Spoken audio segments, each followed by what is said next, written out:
Trump and Mamdani met in the White House.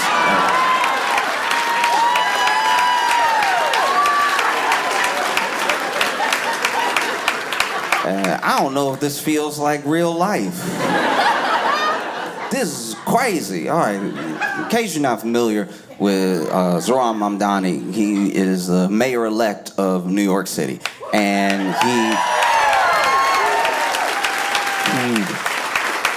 he won the Democratic primary, and then he went on to win the mayoral race against not-so-stiff competition. No, it wasn't great.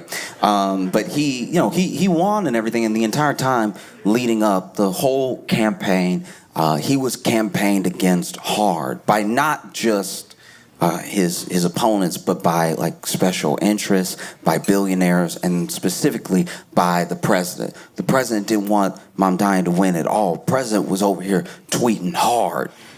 Tweeting like you could tell he was pressing the buttons extra hard on all caps all the time, wanted to let you know he meant business. Ain't nobody playing with y'all. And so he was tweeting, and not tweeting, like not tweet because he got his own thing, he got that Truth Social thing, but like nobody, I don't know anybody who downloaded it, so then everything he tweet on there ends up on Twitter, so he basically still tweeting, but it's just like he has a platform now where he's like the only influencer. Like, I don't know a single other truther, you know what I mean? Like, no one else I know is posting truths but him. And so he's over here, talking about how he's gonna mobilize the National Guard if Zohran Mamdani wins, just like really wild stuff. Really hates the idea of him winning. Zohran calls himself a democratic socialist, and Trump was like, no, he's a communist. He's a communist in disguise. It's like, I don't even know what that means. That's, I don't know. That's, okay, I guess. Man said free pre-K, and Trump was like, that must be communism.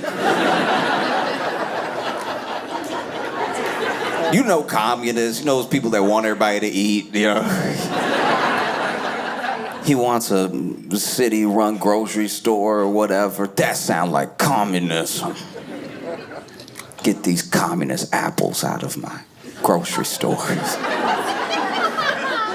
Just saying stuff that, I don't know, just didn't really make sense. And for his part, Zohran only really brought up Trump when asked. He wasn't just one of these people that was campaigning on, like, opposing Trump specifically. You know what I mean? Like, and it's wild that those two are supposed to go be in the same place. Do you know what I mean? That's wild. He invited him to the White House. Zohran better than me. I would have been like, nah, that sounds like a setup. I know a setup when I see one. Nah, I'm good. You're not gonna Fred Hampton me.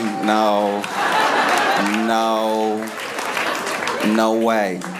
And look, I get why, like, I really do get why he would go, though. He is the mayor of a city with millions of people who need the resources of the federal government, resources that have been threatened. So I understand going. I'm just saying he's better than me. Much better than me. I've been invited to friends' houses and not gone because I'm like, I think they're mad at me. No, I think it's gonna be awkward. I don't know. Might be a tense conversation. Just stay home. But yeah, crazy. Because you gotta remember, leading up, it's so funny how we treat political figures, and not just political figures, but even like historical figures, where there's these cutoff points. There are these checkpoints where we forget everything that happened up until the next point in their story. So now that Mamdani won, a lot of the stuff people were saying, they're just not saying anymore, and everyone kind of forgot it. But you rewind like 2 months ago, hysteria, like real hysteria around the idea of him winning. People were over here being like, Zohran Mamdani, He invented Islam. How we gonna let somebody like that be mayor? You know, if he wins as mayor, the whole country is gonna be under Sharia law. I don't think you know what a mayor does. You had people, this is worrisome. I saw this and I prayed it was fake, and it turns out it's true. The story was getting so much national attention, and everybody was following the race so closely that Tuesday, there were people in other states that went to vote for or against Zoran Mamdani.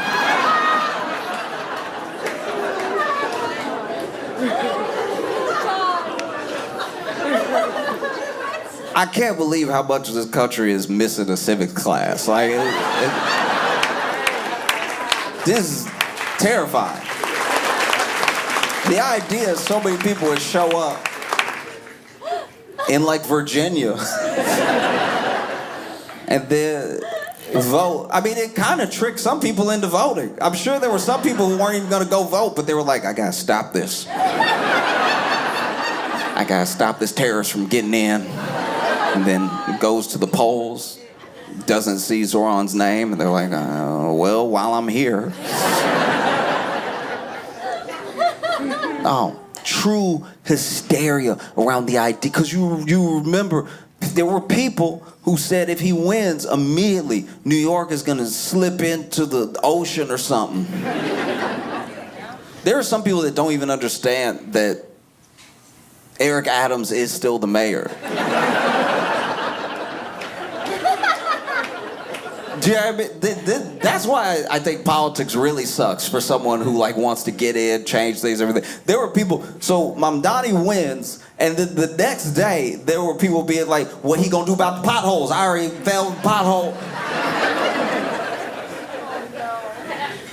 He's not the mayor yet. Well, he won, didn't he?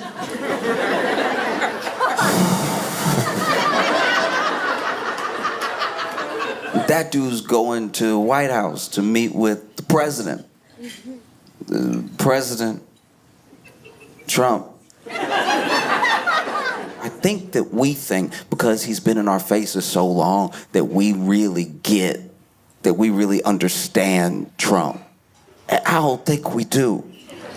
I think that Trump is an enigma, and I don't mean that in a deep way. I mean that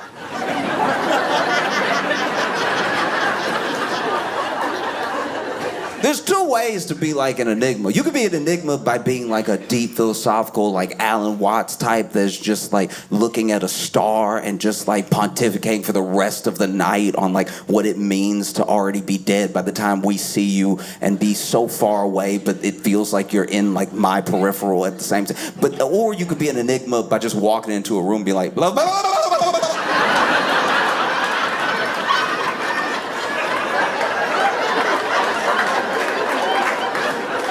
We don't really know why either person does either thing.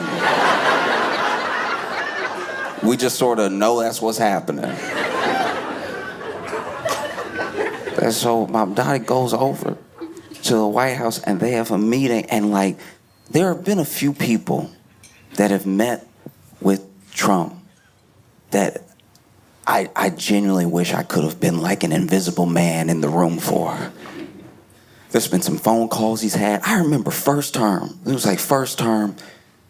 he's on the phone with a couple world leaders in one day. Like he's calling Mexico, he's calling Australia, he's calling. And it was the first time that we got a glimpse, because there were leaks of what the conversation was. It was the first time we got a glimpse of what it would be like for him to govern, you know? Because he was on the phone, he was talking about, you know, hey, look, I said, he's talking with Mexico, he's like, I said I would like get y'all to build the wall and everything. Just listen, just don't say you won't build it.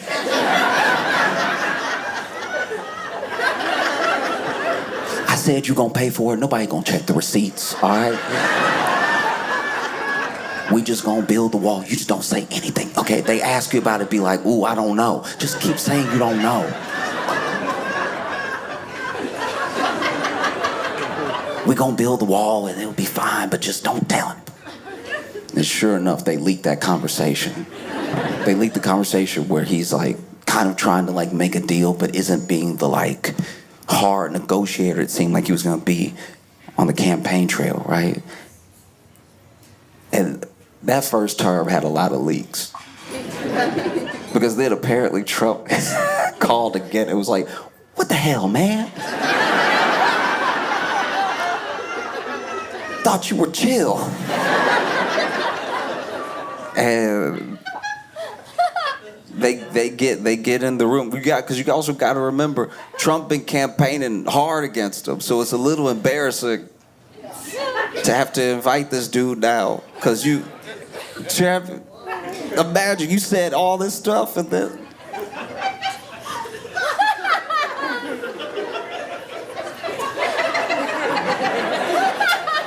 Dang, y'all aren't gonna like this at all, but. The closest thing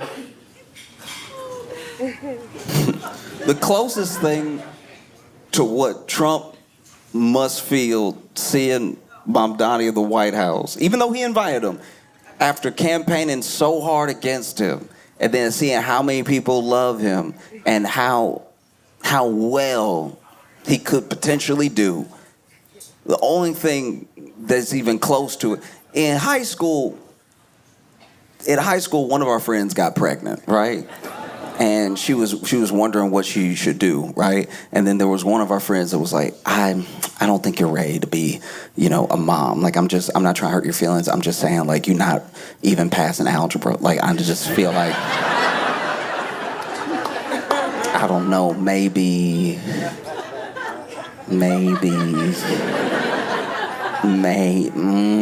just saying. You were asking our opinion, I'm throwing my opinion out there. Maybe. And then, she had the baby, right? And baby's doing well, she's doing well, and she's still friends with her friend. So now her friend just gotta like hang out with this kid she campaigned against.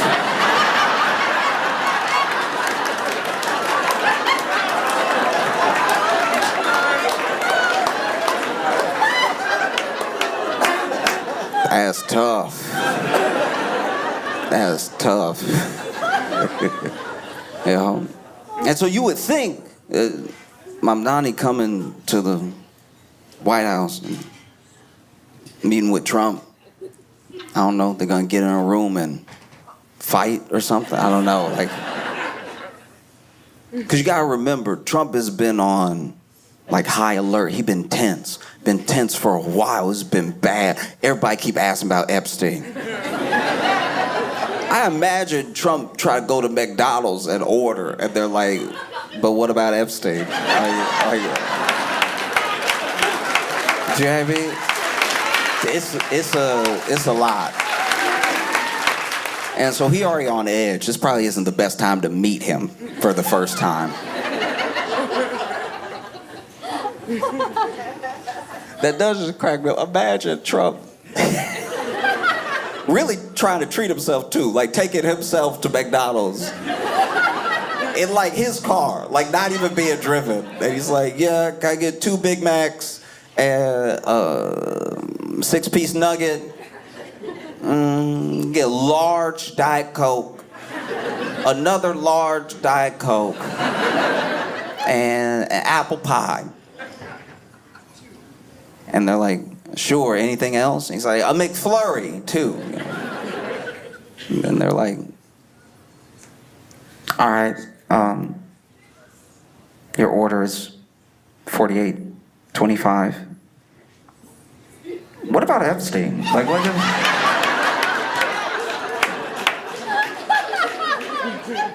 And I don't know. This seems like he's not having a great year, right? And now you're meeting him as somebody he campaigned against hard. And then they're in a room together. Nobody knows what was like the vibe in the room except the people in it, which I can't imagine there were too many. And then they left the room and you're thinking, wow, this is it. Trump probably gonna mobilize a National Guard and everything. It's bad. And then they get out there and it seems super friendly. It was genuinely insane. I didn't know how to take it. I've been trying to get people to stop fighting all year and listen to each other. There's two people who couldn't be more diametrically opposed on the political spectrum do it, and I'm like, this is uncomfortable.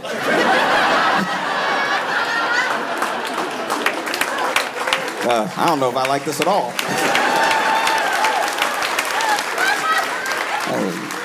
Deeply upsetting. And then, Trump sitting there, Zohan standing there. That was a weird dynamic. That was like, that part was uncomfortable. I was like, he's got to stand at the desk like it's show and tell.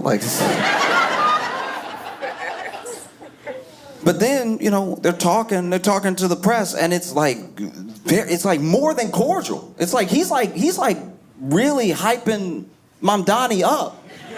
He's like, he really beat the odds and everything, and I admire him a lot. And he's over here doing his thing. Young man, bright future for the city and everything. And I'm just watching like, what?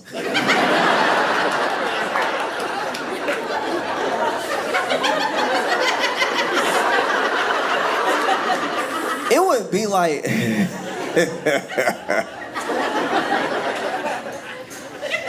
this feeling.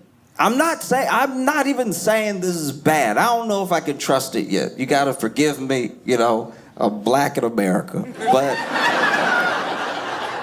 But I'm telling you right now, watching that press conference, it felt like,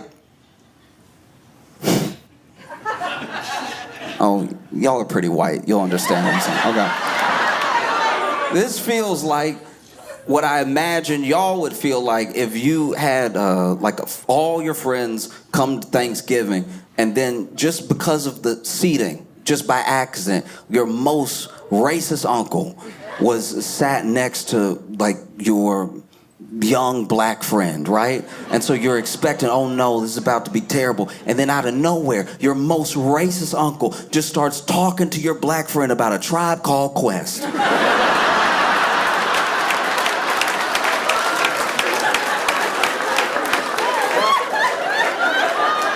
You wouldn't be upset. You'd probably be pretty relieved, but you'd also be like, what?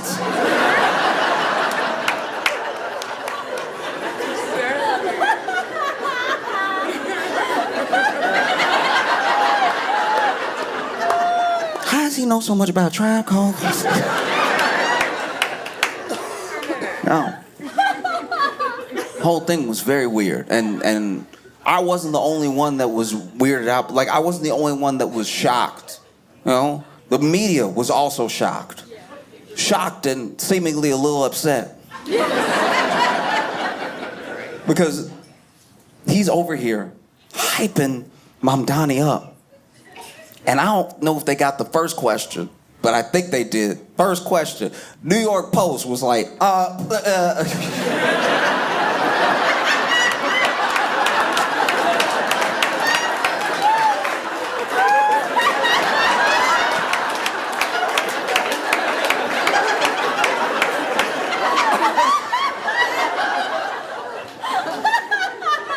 First question was trying to ruin the vibe. It's like,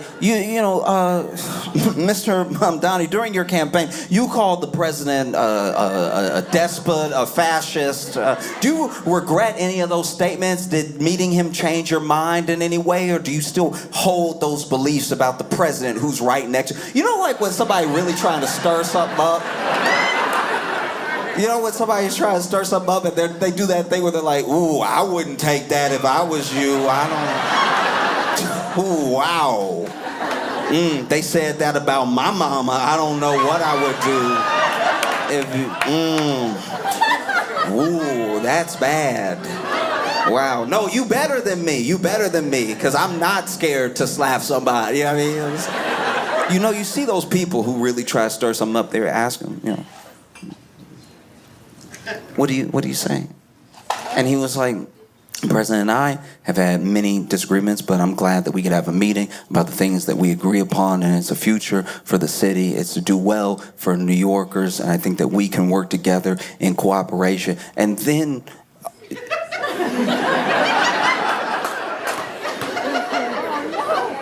You even see Trump. You even see Trump just like looking at him like...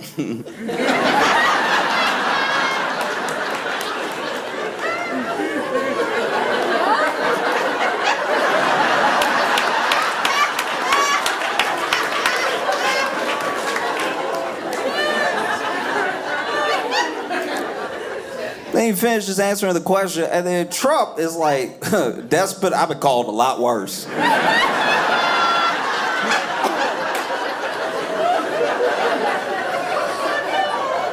I don't even know who asked the next question. I saw another clip with somebody just as upset as New York Post was over here.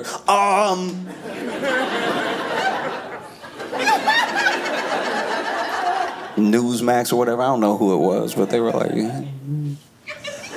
yeah, you seem to think that most of the president's tactics were that of a dictator. You actually called him a fascist several times on the campaign trail. Do you still hold those beliefs? And then Trump, out of nowhere, interrupting, out of nowhere, goes, you can just say yes. Like, you can say yes.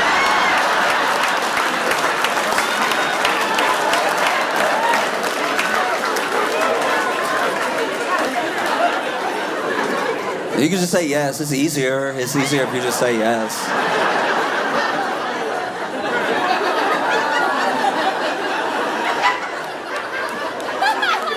I was like, what is happening? This is crazy.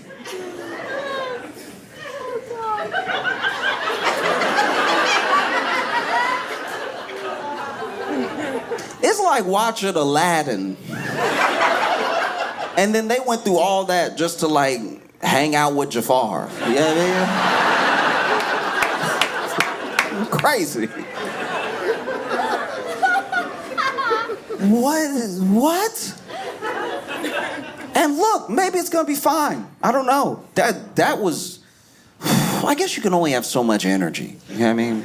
You can only fight so many people. And you also gotta remember that, like, Zoran has a real gift. He has a real gift. He has real charisma. He has just a real presence about him, you know? Deeply charming. Even if you don't like his politics, it's hard to admit that he really energizes people. And that's a special thing, especially now. To be a Democrat that energizes people.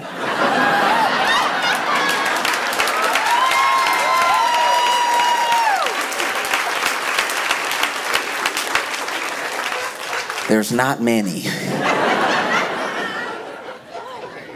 There's not many at all. There's a depressing amount. There's actually so few that I'm genuinely worried about even the midterms. I don't know. This might be bad.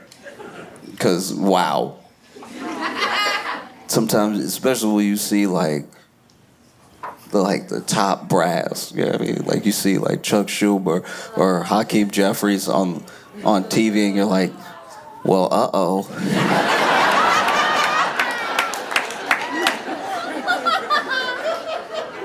Do you know what I mean? Like, Hakeem Jeffries got the vibe of somebody who is like... Even when he's like low-key trying to do the right thing, Hakeem Jeffries will step up and get in front of you in a way where you're like, oh, don't. Like, you know, like, it would be like if you got bullied at school and then your dad really wanted to do something about it. But you were like, Dad, you little too. Like, you can't. You know what I mean? Your dad's like, no, let me go talk to him, you know? And dad think that just because he a dad, he gonna talk to the bully and the kid's gonna be scared. And it's like, y'all eye level. That's not gonna work. And you know, what if he starts swinging? You anemic and everything, like you can't. And so a part of me does get how this could happen, because Zoran's actually a charming person, and he's energized people. And you even saw Trump be like, I think that there are some conservatives that are gonna love him too. I'm like, what world are we living in? What?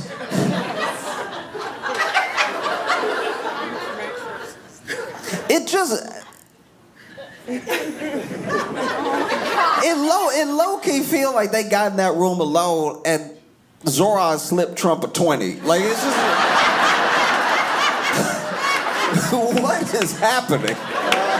What did he say to him? But I get it, because he's actually charismatic person, and Trump is surrounded, especially in this second term, more so than the first. The first term, Trump was surrounded by, some sycophants and everything, but mostly people who were very, very deeply qualified and boring. He started out with a bunch of people who really knew how to do the job, and he fired most of them almost immediately because they were like, oh, you can't do that. And he was like, get him out of here. He was firing people hard. That first term, remember, I don't even know how to say this dude's name right. Reince Priebus, what's his name? Reince Priebus. He fired that dude on a runway. Like, that dude had to walk back from the tarmac. Maybe I'm imagining it, but I feel like it was raining. Like, it was. And then he had to fire that dude that was the White House press secretary, Sean Spicer. And next time we saw Sean Spicer, he was on Dancing with the Stars. And we were like, how? You not even fit. Like, what's it? I don't even know who his partner was, but he was letting her do all the work. He was over here. He'd do that first twirl, and then she'd do 16 spins and come back around to him and everything, and he... That first term, he was surrounded by people, Rex Tillerson. He had all these people around him who, mildly competent but deeply boring, and then they wouldn't do what he would do in their situation. They're like, no, we have to, and they had a little bit of rule of law in there, even though plenty of things were contested as unconstitutional, but there were still people who had a bit of a thicker barrier than I think his agenda and the people around him were expecting, right? And so firing. This time he didn't really have that problem. This time he came in with people fully prepared to do whatever he said, like loyalists, But the problem with sycophants, the problem with loyalists, especially loyalists that are deeply incompetent, is that they do annoy you. They do bum you out. It doesn't even look like he's having that much fun when he gets complimented anymore. That first term when everyone would sit around and compliment him, he really looked like he was getting ice cream. Like he was having a great day. This time he's sitting there, and then Pam Bondi's like, thank you for being the smartest, most greatest president of all time. And he's like, hey,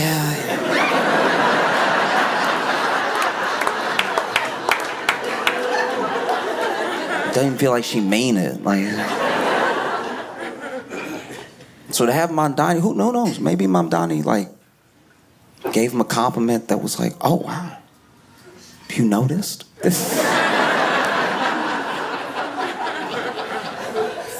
Or just somebody who can hold a conversation. That might be different, That might be way different. Trump, you gotta keep in mind how much Trump is surrounded by people who are charisma sucks. Even when Trump is trying to be funny, I'm sure they ruin it. Trump might even try to make a joke, and then they don't know because they're trying to be a loyalist so hard they don't even know he's making a joke. So then they're like, do you want us to do that? Do you want us to?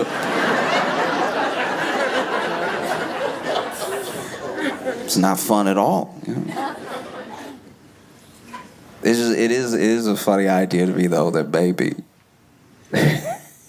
even for like who Trump is, he would rather hang out with Zoran than like JD Vance. Like it's like the idea. The idea that he also like knows the score, like the idea that he's around JD and he's like, this sucks. This is like, it's like, is he squinting or is he smiling? I cannot tell. Because you got to remember, first term, that dude. Who did he have? What did he have? He had Mike Pence.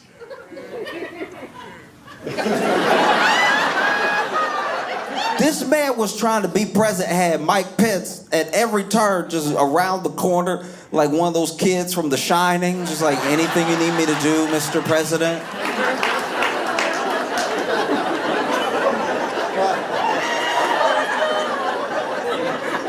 Mike Pence too locked in. He was. Like, even when he would do an interview, you'd be like, oh, this is maybe the most humorless person I've ever seen in my entire life. Like, at least JD is cringe. Like, he's like trying to be funny. You know, sometimes he'll tell a joke and he'll have his own laugh at the end of it. And it's like, yeah, that's not gonna trick us into laughing. That's not how jokes work. There was that weird, he tried to tell some weird joke. I think he was talking to the troops or something. And he was like, you know, I asked my staff earlier, I was going over jokes. We were joking. And I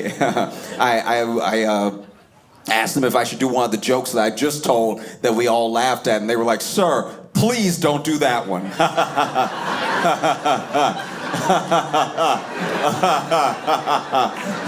What just happened? What happened? What was that? That's insane. You are now laughing at a thing we didn't hear. We are not in your head. That's what Trump is around. It's just that guy, or you go to the past and it's just someone being like, so you want to like pray?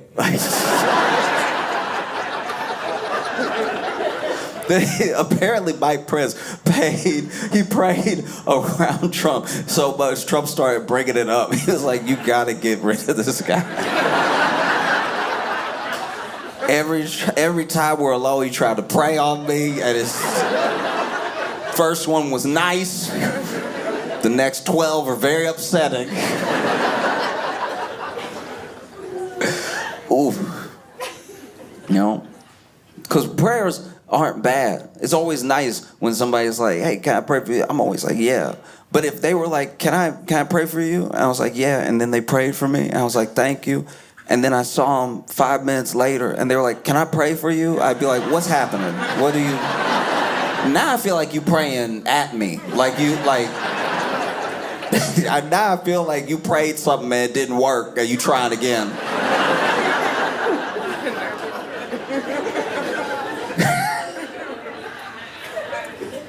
No. So then he's in there with Mamdani and they have whatever conversation they have. I'm sure we'll find out little pieces of it later or whatever. Maybe it's out now. I don't know. I watched the press conference and that was about all I could take.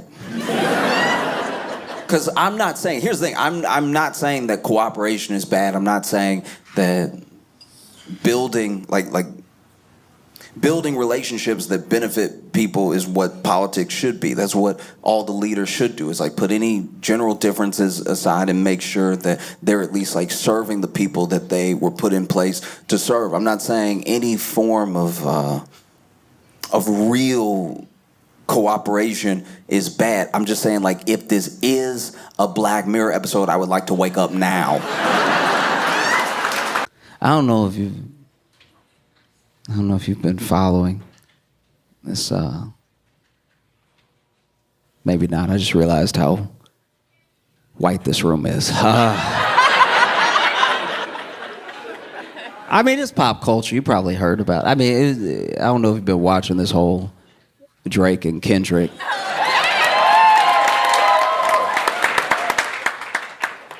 My. What a time to be alive.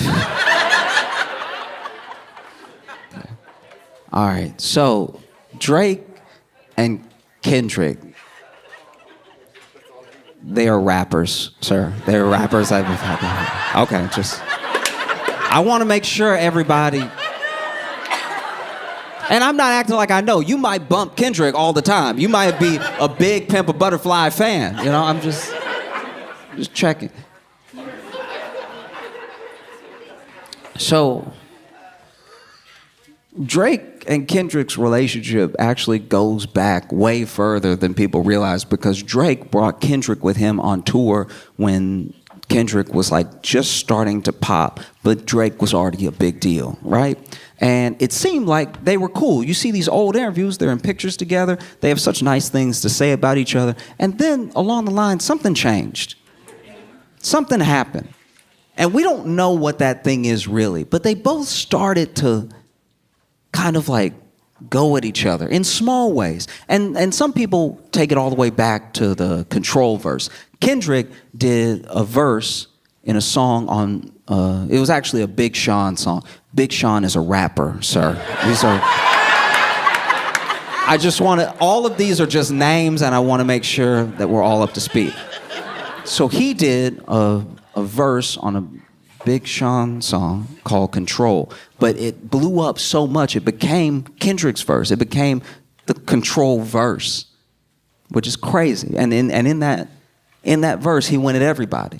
He called people out by name, you know? And he said, I got love for you all, but I'm trying to murder you. I'm trying to make sure that your fans don't even love you anymore. They love me so much. I'm coming for the crown. I'm coming for everything, right? And just about everybody thought that it was actually pretty dope. It was actually like, okay, hip-hop as a sport. Like hip-hop as, you know, a fun thing, a contest to see who's actually the best. Because everybody calls themselves the best on every song. Eventually, someone has to be the best. You know, every rapper believes that they're the best, and they say so in their music. A lot like how one city will have several First Baptist churches.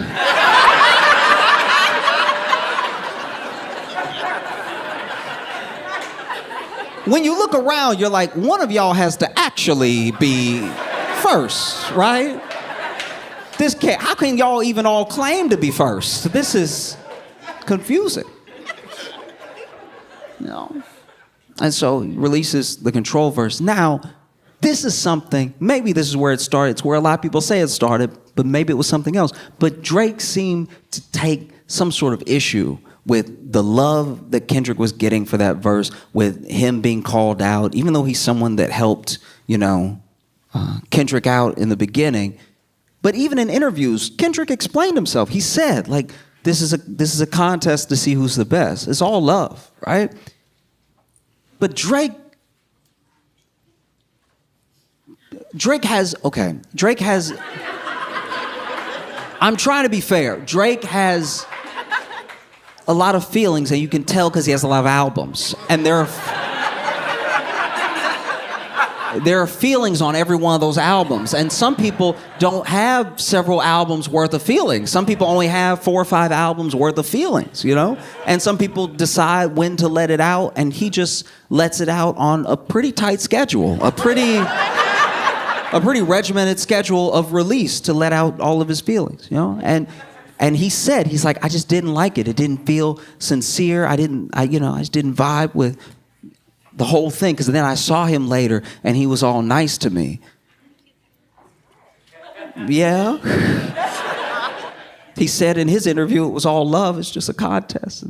And then from there, they had like a weirdness. And then there's like little things. You can listen to certain songs where Drake seems to be like digging right at Kendrick, but in a way where you have to really look at it and wonder, right? Not saying his name. And then Kendrick even does a little bit of the same. But even after a little bit of this had kicked off, they still worked together 1 or 2 more times, right? Because Drake was on Good Kid, Mad City, Kendrick's album, and Kendrick was on Take Care. So there's still at least a professional relationship there to some degree, right? Fast forward a few years, and Drake's really big. And when I say really big, he's like what Bad Bunny is now, he was back then, like top in the world, right? Everybody wanted to be Drake. Everybody wanted to sing a little bit of Drake. He was #1 on Spotify. every time he released, it was a big deal. And so some people, admittedly, were very jealous of Drake. You know, there were people who started to go at Drake a little bit. And Drake is a good writer. He may have writers that he works with. He may have...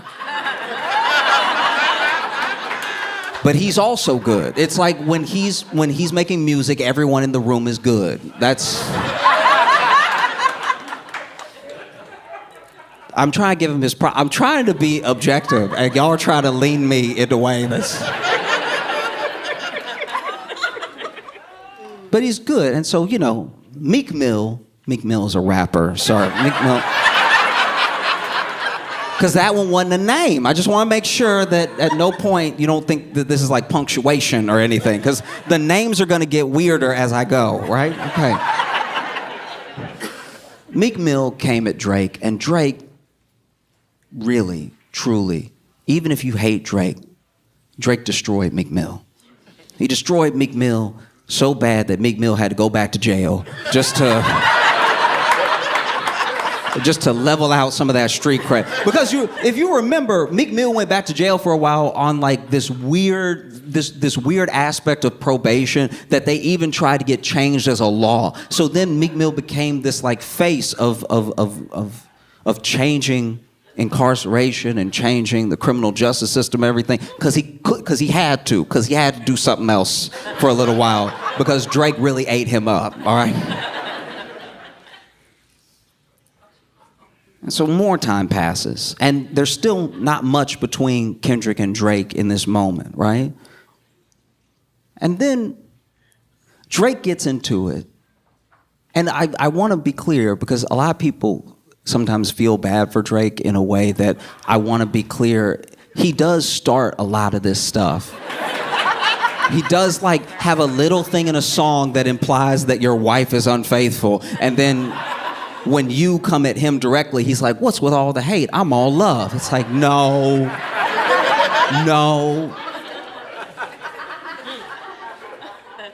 The best way I can describe it is that Drake kind of fights like a cat. And some rappers fight like dogs. And so, you know, he'll do a little paw and he'll be like, what's the issue?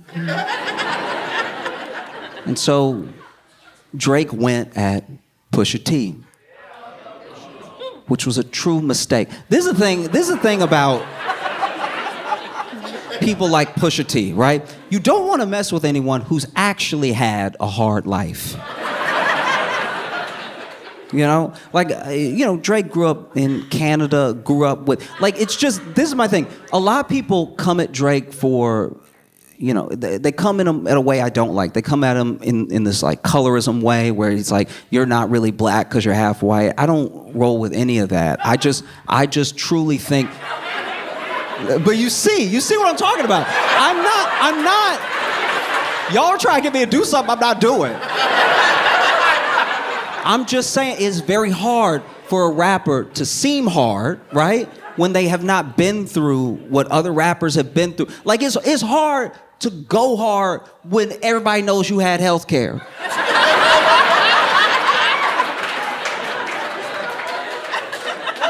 Because I'm not saying there aren't hardened criminals in Canada. I'm not saying that at all. I'm just saying that if somebody knows that anytime you were sick, you could call a doctor. It just takes a little bit of the wind out of the sails of like, I'll kill you. It's like, yeah, but if I hurt you, you go to a doctor immediately. Like, so anyway, Kendrick is still off doing his thing, releasing amazing music, but Drake gets into it with Pusha T, which was a mistake because he told Pusha T, he's like, I got more money than you, I got more women than you, I'm more famous than you'll ever be. And then Pusha T said, you have a son.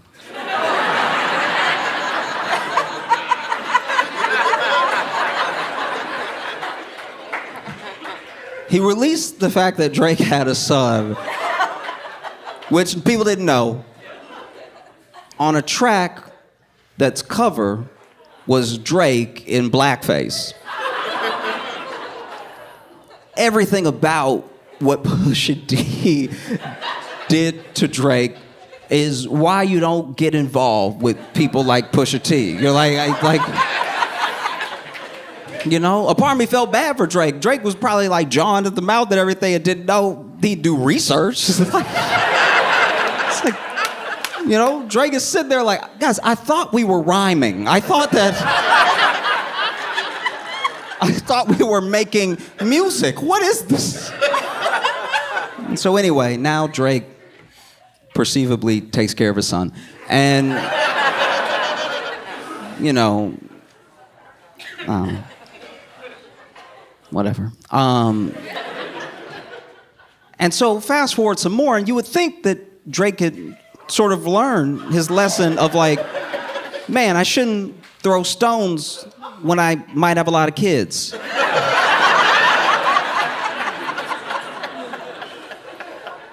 And for his part, I will say this, for his part, every time somebody comes at Drake, he does come at them pretty hard, pretty heavy. And he does release music that his fans love, and there are a lot of his fans. I'm saying that's something that I thought about going into this thing, where I was like, he always does really try to like give you something, but what he gives is twofold. What Drake is usually trying to give you that sort of earworm, trying to give you that thing that takes you to a place beyond the beef. So now people will still play back to back and songs that were responses to beefs he's had in the past, just as songs to enjoy, you know? And so this year, Drake and J. Cole started, you know, they started doing appearances together. Like J. Cole would pop up at Drake's concert. And J. Cole is also someone who I genuinely believe is one of the most talented, phenomenal, musically inclined artists that I've encountered. I really enjoy his music. I don't know him as a person, and I think he's amazing, right? So he is on a couple of Drake songs after they appeared together last year, and it made me listen to those songs. I was like, oh, J. Cole, okay, you know, because I admittedly I hadn't listened to Drake in a long time because I only have a certain amount of feelings. I feel like I got pretty far. I feel like I listened to several albums, and then at a certain point, I was like, I feel grown. Like, you know? And anyway, they do a song together, and then they do a song called First Person Shooter. And in First Person Shooter, they're going back and forth about how great the era is and how great they are. And First Person Shooter is a fantastic song, right? And then J. Cole in the song says, I'm like, you'll forgive me if I'm getting it wrong, but he says, maybe something like we're the top top two, three, okay. And then he was like, is it Kendrick, is it Aubrey, or me? Because we're the big three, like we started the league, but right now I feel like Muhammad Ali, right? And I guess Kendrick heard that and took it as a personal affront. I wouldn't have felt that way. Like if two people were like, man, we're the best ever, and Josh is great too, and I wasn't even there, I would be like, oh, thanks. But I'm not built like Kendrick. You know? And so then later we would also find out that apparently Drake tried to get Kendrick on that track. So he knew it was coming up and he didn't want any part of it. And then I guess he hated that he was mentioned. So then Metro Boomin and Future are rappers that... Because that could have been a label name. I'm not making fun of you at all. I'm just making sure everybody is up to speed and you're right in front of me. That's all that's happening, right? So Metro Boomin and Future, you know, they release an album called We Don't Trust You, and on it is a track called Like That. Now, Like That is where Kendrick does essentially the control effect on this song. He does a verse that really made me forget it was a song. I don't know what anyone else said on the song, right? And on the song, he says, "Fuck the big three, it's just big me," right? Which is also, hey, I've always said I want to be the best. I've said it from day one. As soon as people started interviewing me, I said I want to be the best. As soon as people started listening to my music, I said I wanted to be the best. This is not out of character for me. This is the same thing I did 10 years ago, right? So just for me, if it were me, if I was one of them, if I was Drake and I heard "fuck the big three, it's just big me," I also wouldn't take it as a personal affront. Because there were other things in the song where he came at Drake specifically. He didn't really have much for J. Cole. And yeah, it just sat for a while. It sat, and everybody was like, ooh, what are Drake and Cole gonna do? And then Cole was actually, I think, the first one to release. He released this song that he's since taken down called 7 Minute Drill, and he went at Kendrick in the song. And then he took it down, and a lot of people clowned him for it, but it's something that even, I'm not being a revisionist here. I said this when it happened. I was like, I respect the fact that he took it down. Because it's not something he really wanted to do. And the internet is all gas, no brakes. The internet will get you to mess up your life. Do you know what I mean? People you don't know are like, I wouldn't take that if I was you. What you gonna do? Huh? Do something, huh? Huh? People who are very safe at home, I wouldn't, if I was you, ooh, I'd go at his neck. I'd eat him alive if I was you. Do something, Jermaine, do it. Do it. And so he took it down, and he even said, he's like, I didn't feel like doing it, so it's not even good. I kind of just went at him a little bit, and it's true. In the song, he doesn't even say anything that bad. He's just like, one of your albums was boring. I won't even say which one. And then he took it down because he said, I don't know, this felt corny. And I respected the hell out of that. Very few men, grown men, famous men, powerful men, very few ever apologize. Very few ever apologize without being made to, with the threat of losing their money, losing their fame, losing something. Very few men. So I respect that, and people clowned him to no end. But then the actual beef between Drake and Kendrick started, and that was a lot. Because Drake released a song called Push-Ups, and he didn't just go at Kendrick, he went at a bunch of people and, implied that Kendrick's wife was unfaithful, that his son might not be his and everything. And people were like, ooh, what's Kendrick gonna do? What's gonna happen, right? And then, he releases another song, and this song is AI. This song is Drake with the late Tupac and Snoop Dogg, and it's going at Kendrick. And some people had their feelings about that. But then, oof. On a random morning, I was, it was right about the time I was supposed to say my prayers anyway. You know your morning prayers? Your thank your God for waking me up this morning, right? And Kendrick dropped a song called Euphoria.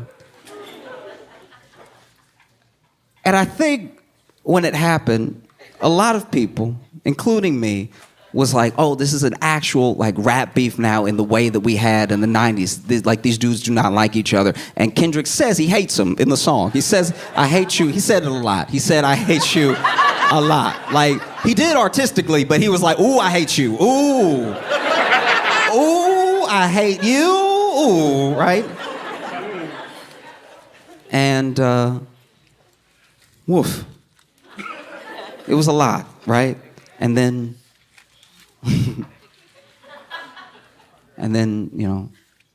Drake released. Actually, no, Kendrick released one. He released so many, I actually lost count. So then he released a song that I didn't even get to fully digest because he released, and then Drake released his response. And this was like what Drake had been waiting for. This was like all these, in my opinion, all these years of I was nice to you, and then you came at everybody, including me, and all I'm doing is writing my feelings down in albums and making money. And I just want to be number one. I just want to be the best with feelings. I want to be the best. And so he just took everything that he had, and he put it in a song called Family Matters, right? And 20 minutes later,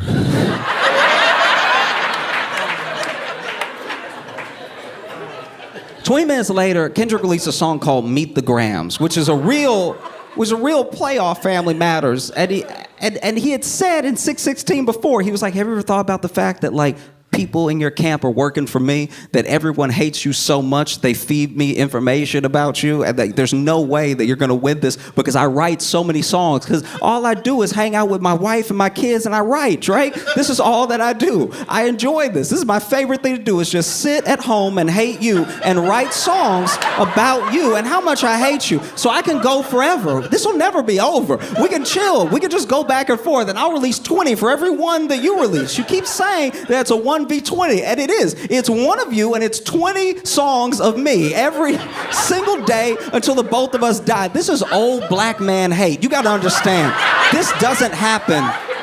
This doesn't happen with people under 60 almost ever. This is old, old. We knew each other during the civil rights movement hate that he brought to this battle. And Drake was like, guys, I thought we were rhyming.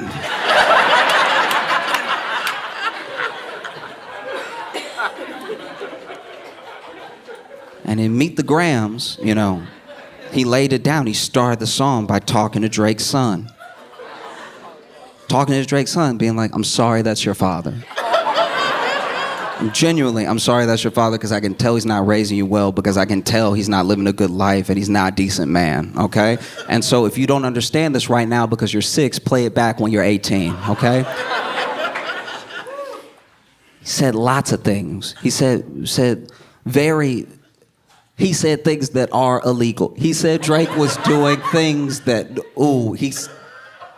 you can listen to it. Woof.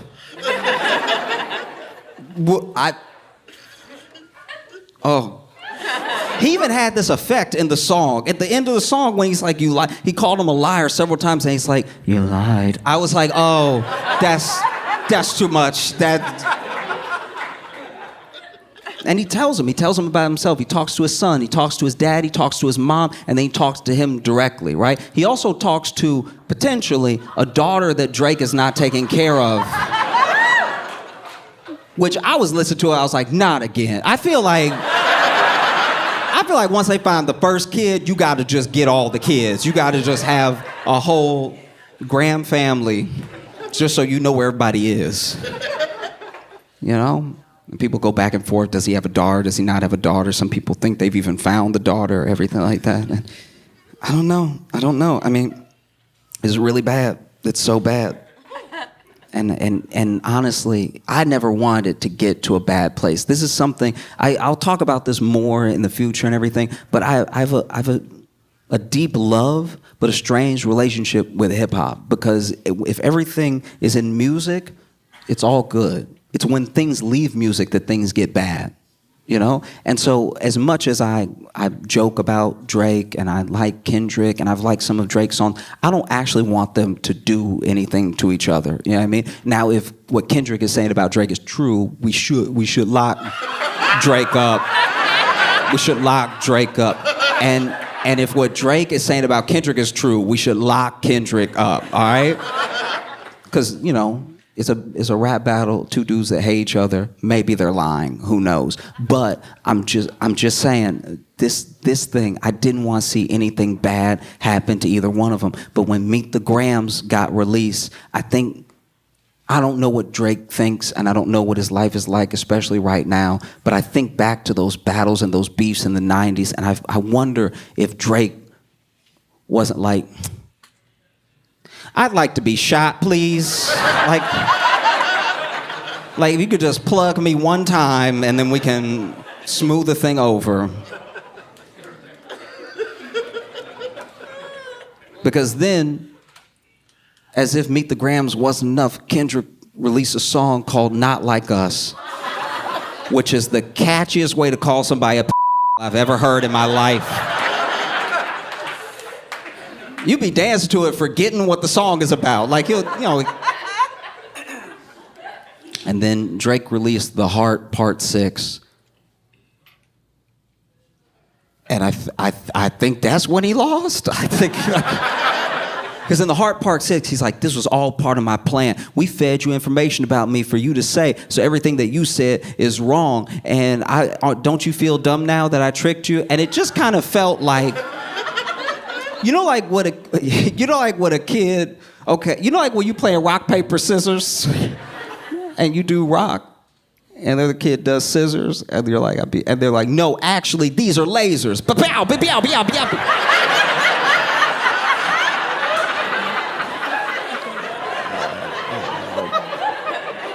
Because I was like, Drake, if it was part of your plan to feed Kendrick information about you for him to rap about very well, by the way, like even if those are lies, they do sound good and they sound very true. Even if you fed him all this information about you to rap about to then look dumb when it was wrong, why'd you send him that stuff? That's the worst stuff you could send somebody. Hey, tell him this thing about me that's not true but was true once, and tell him I'm a thing that no one wants to be. So now that it's over, because I do hope it's over, I feel like Drake should just release some songs about some feelings.